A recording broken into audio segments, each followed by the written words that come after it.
திருநாளாம் பொங்கல் திருநாளை ஒட்டி கொஞ்சம் விரிச்சு உங்களை எல்லாம் சந்தித்து வாழ்த்துக்களை பரிமாறுகின்ற இந்த நல்ல நிகழ்ச்சியில் கலந்து வந்து சிறப்பித்திருக்கக்கூடிய ஒன்றிய கழகத்தினுடைய செயலாளர் சண்முகவடிகள் உள்ளிட்ட அவர்கள் உள்ளிட்ட ஒன்றிய கழகங்கள் உள்ளிட்ட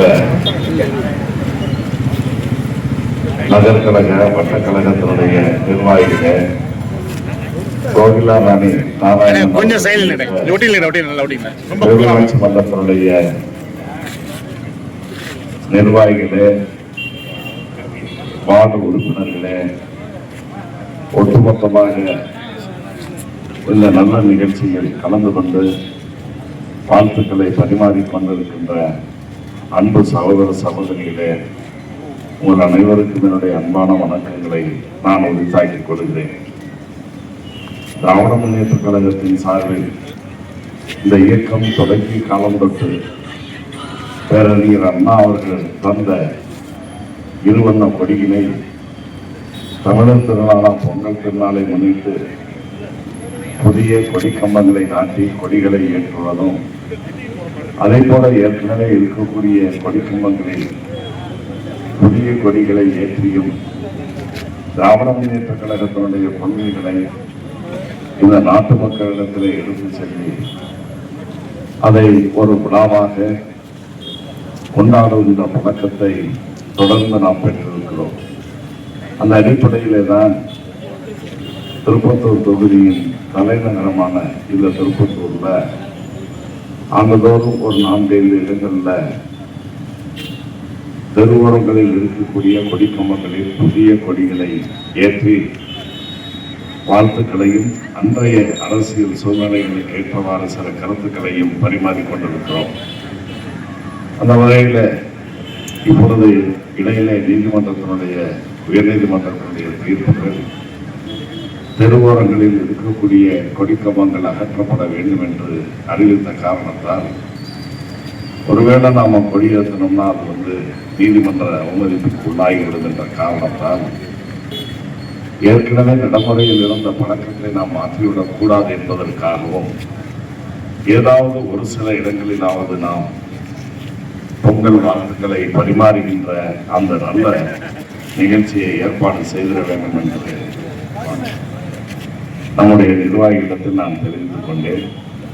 அந்த அடிப்படையிலே தான் இன்று கொடியேற்றம் இல்லாமல் நீதிமன்ற உத்தரவின்படி இன்று நாம் வாழ்த்துக்களை பரிமாறுகின்ற ஒரு நிகழ்ச்சியாக இது நடைபெற்றுக் கொண்டிருக்கிறது. ஆகவே அந்த நிகழ்ச்சிக்கு நம்மோடு இணைந்து வாழ்த்துக்களை பரிமாறுவதற்காக வருகை தந்திருக்கின்ற நம்முடைய பெருமதிப்புக்குரிய அண்ணன் மருது அழகுராஜ் அவர்கள் உள்ளிட்ட அவர்களோடு வந்திருக்கக்கூடிய அனைவரையும் நான் இந்த நேரத்தில் அவர்களுக்கும் என்னுடைய வணக்கத்தை நான் உரித்தாக்கிக் கொள்கிறேன். பொதுவாக தமிழ்நாட்டில் எத்தனையோ அரசியல் இயக்கங்கள் இருக்கு, ஆனால் அவங்களுக்கெல்லாம் எந்த கொள்கைகளும் இல்லை. ஆனால் கொள்கைகள் நிறைந்த ஒரு லட்சியவாதிகளுடைய கூடாரம் அப்படின்னு பார்த்தா அது திராவிட முன்னேற்ற கழகம் தான். ஆக அத்தகைய திராவிட முன்னேற்ற கழகம் ஒன்றுதான் மக்களை நேரடியாக எந்த சூழ்நிலையிலும் சந்திக்கின்ற ஒரு இயக்கம் என்பது இயக்கம். இந்த இயக்கம் என்பதற்கு எத்தனையோ நீங்கள் சொல்ல முடியும். இன்னும் சொல்ல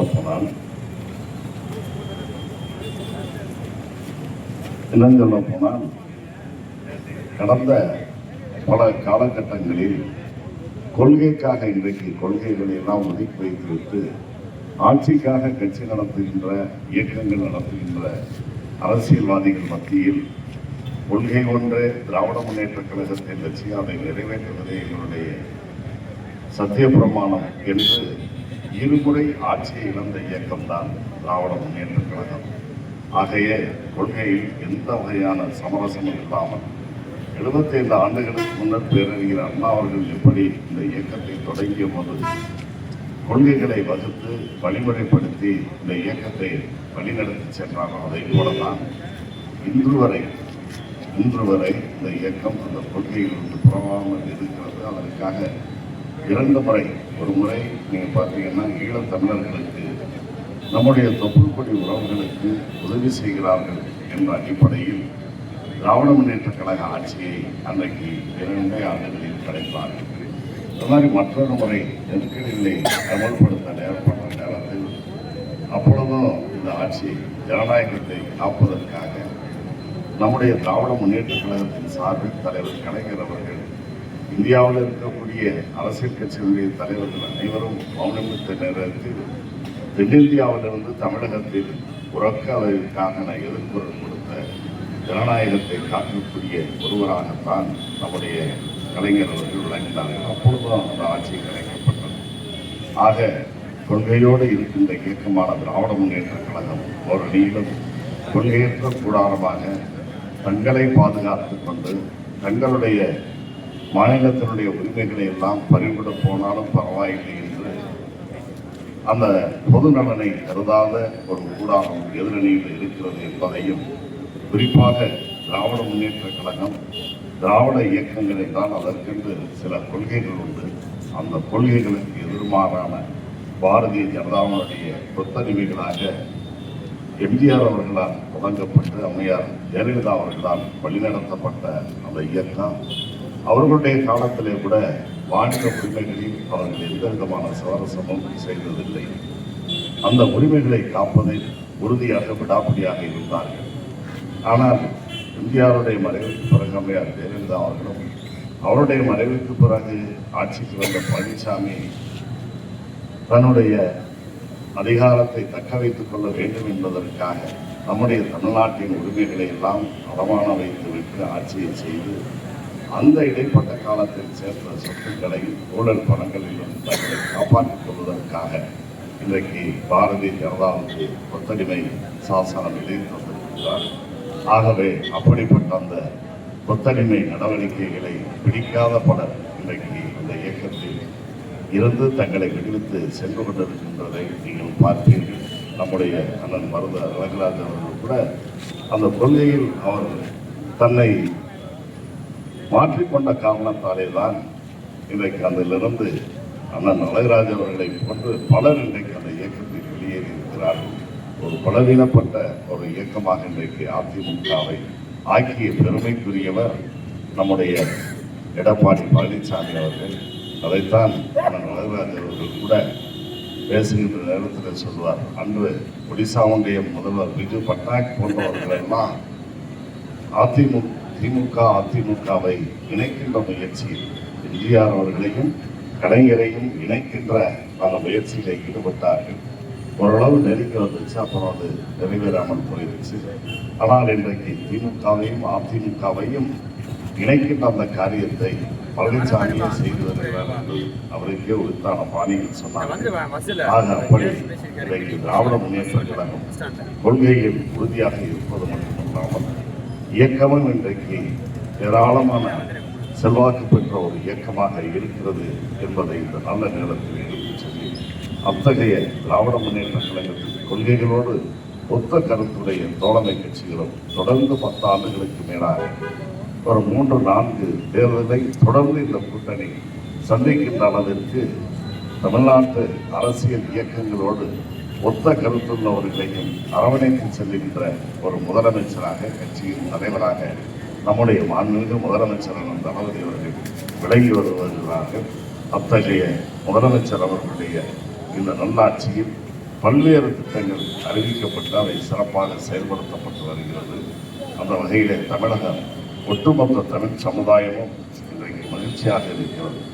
தொடர்ந்து பல்வேறு அறிவிப்புகள் 2026 தொடங்கிய அந்த காலம் தொட்டு நீண்ட நாள் தீர்க்கப்படாமல் இருந்த அரசு ஊழியர்களுடைய பழைய ஓய்வூதிய திட்டம் 22 ஆண்டுகளாக இழுபறியில் இருந்ததை தன்னுடைய அரசின் சார்பிலே பேசி அதை அரசு ஊழியர்களுக்கு சாதகமான சூழ்நிலையை உருவாக்கி தந்திருக்கின்ற ஒரு மிகப்பெரிய செய்தி. பல லட்சக்கணக்கானவர்கள் அந்த அரசு ஊழியர்கள் அதன் மூலமாக பலன் தருகிறார்கள். அதே போல லேப்டாப் 20 லட்சம் மாணவ செல்வங்களுக்கு, கல்லூரியில் படிக்கக்கூடியவர்களுக்கு அவர்களுக்கு அந்த லேப்டாப் கொடுக்கின்ற திட்டத்தை அறிவித்து முதல் கட்டமாக 10 லட்சம் இப்பொழுது வழங்கப்பட்டிருக்கிறது. எஞ்சிய 10 லட்சம் பெருகி வருவோம். அதே போல பொங்கல் தொகுப்பு ஆண்டுதோறும் பொங்கல் திருநாளை கொண்டாடுகின்ற வகையில் ஒரு வேட்டி, சேலை, 1 கிலோ பச்சரிசி, சீனி மற்றும் முழுநில கரும்பு இவற்றை வழங்குவதோடு இந்த ஆண்டு நம்முடைய பொங்கல் திருநாளை ஒட்டுமொத்த தமிழினமும் மகிழ்ச்சியோடு சிறப்பாக கொண்டாட வேண்டும் என்ற அடிப்படையில் 3000 ரூபாய் ரொக்க பணத்தையும் சேர்த்து அறிவித்து இன்றைக்கு 97% பொதுமக்கள் அந்த தொகுப்புகளை பெற்று மகிழ்ச்சியாக பொங்கலை கொண்டாடி கொண்டிருக்கிறார்கள். ஆக மகிழ்ச்சியான சூழலில் தமிழ்நாட்டு மக்கள் வாழ்கின்ற இந்த நேரத்தில் பல்வேறு புதிய அறிவிப்புகளை, சலுகைகளை செய்து தமிழகத்தினுடைய பொருளாதாரத்தை உயர்த்தி இருக்கின்ற முதலமைச்சருடைய நடவடிக்கைகளால் இந்திய துணைக்கண்டத்தின் நம்பர் 1 முதலமைச்சர் என்று பாராட்டப்படுகின்ற முதலமைச்சராக இருக்கின்ற அவருடைய கரத்தில் இன்றைக்கு தமிழ்நாட்டு மக்கள் ஒப்படைக்கப்பட்டிருக்கிறார்கள். நமக்கான முதல்வராக நம்முடைய தேவைகளை உணர்ந்து செய்கின்ற முதலமைச்சராக மாண்புமிகு முதல்வர் தளபதி அவர்கள் இருக்கிறார்கள் என்ற நிம்மதியோடு தமிழ்நாட்டு மக்கள் இந்த பொங்கல் திருநாளை, தமிழர் திருநாளை சிறப்பாக கொண்டாடுகிறார்கள். ஆக அந்த வகையில் இன்று வீட்டு பொங்கல் தினம். இந்த நாளில் வழக்கமாக திருப்பத்தூரில் மக்களை சந்திக்கின்ற வாய்ப்பு இருக்கும். அந்த வாய்ப்போடு இணைந்து இன்றைக்கு நீதிமன்ற உத்தரவுகளை மதித்து கொடியேற்றம் இல்லாமல் வாழ்த்துக்கள் பரிமாறுகின்ற நிகழ்ச்சியாக இதை நிறைவு செய்கிறோம். உங்கள் அனைவருக்கும் தமிழ் புத்தாண்டு மற்றும் பொங்கல் திருநாள் வாழ்த்துக்களை கூறி நம்முடைய அண்ணன் மருது அழகுராஜ் அவர்கள் உங்களிடத்திலே வாழ்த்துக்களை பரிமாறுவார்.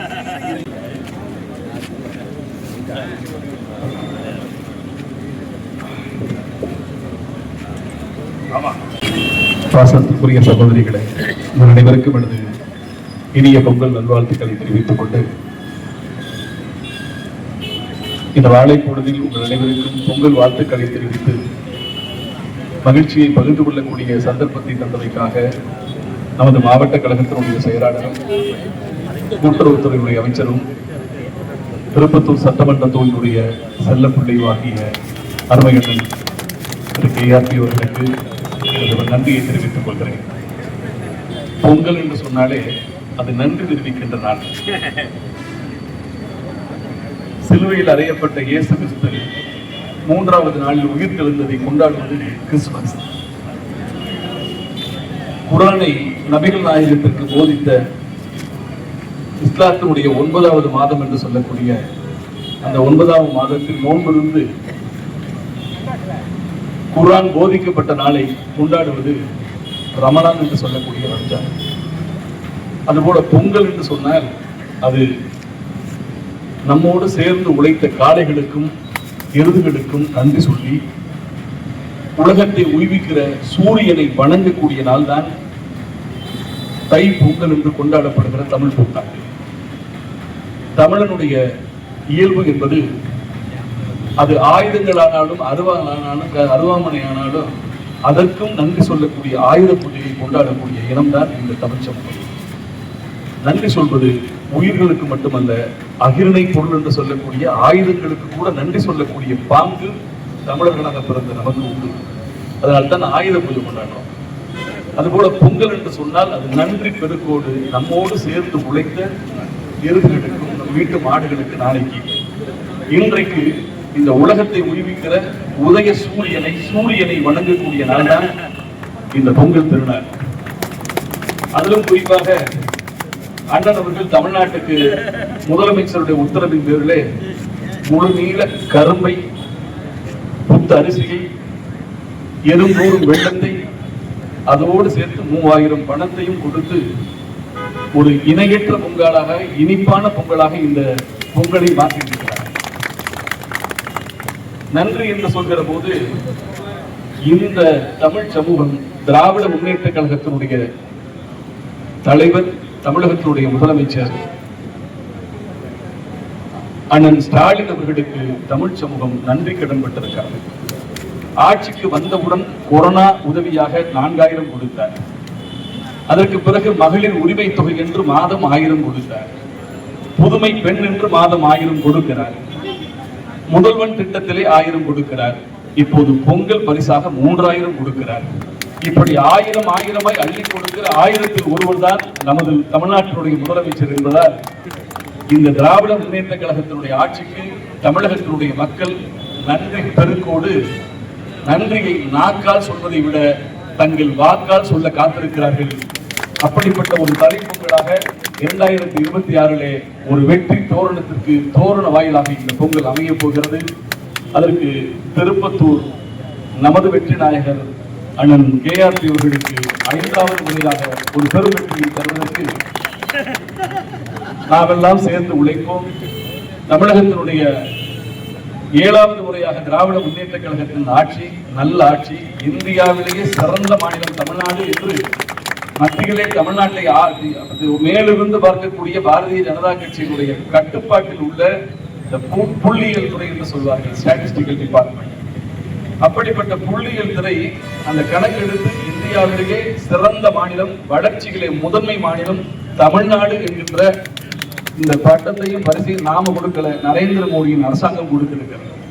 ஆக நம்மை எதிர்ப்பவர்களும் நம்மை ஒழிக்க வேண்டும் என்று வெறிபிடித்து அடைபவர்களாலும் கூட தவிர்க்க முடியாத பாராட்டுதலை பெற்றிருக்கும் திராவிட மாடல் ஆட்சிக்கு இந்த பொங்கல் நாளைய தலைப்பொங்கலுக்கு தோரணவாகலாக அமைய வேண்டும் என்று சொல்லி ஆட்சியிலே அமர்ந்து மக்களுக்கு அனுதினமும் நல்ல திட்டங்களையும் அள்ளி அள்ளி கொடுக்கின்ற அந்த 1000-ல் ஒருவராக இருக்கக்கூடிய அண்ணன் ஸ்டாலின் அவர்களுடைய ஆட்சிக்கு நாம் எல்லாம் பக்கத்துணையாக நின்று நாக்கால் இல்லாது வாக்கால் நன்றி சொல்வோம் என்று சொல்லி வாழ்த்தக்கூடிய பொங்கல் வாழ்த்து சொல்லக்கூடிய சந்தர்ப்பத்தை தந்தமைக்காக நண்பு அண்ணன் கூட்டுறவுத்துறை அமைச்சர் திரு KRP அவர்களுக்கு நெஞ்சார்ந்த நன்றியையும், ஒன்றிய கழகத்துடைய செயலாளர் அன்பு சகோதரர் வடிவேல், நகர செயலாளர் செயலாளர் அன்பு சகோதரர் கார்த்திகேயன் மற்றும் திரு கோகிலராணி நாராயணன் உள்ளிட்ட அன்பு சகோதரிகள் சகோதரர்கள் அனைவருக்கும் நெஞ்சார்ந்த நன்றியை தெரிவித்து விடைபெறுகிறேன். நன்றி, வணக்கம்.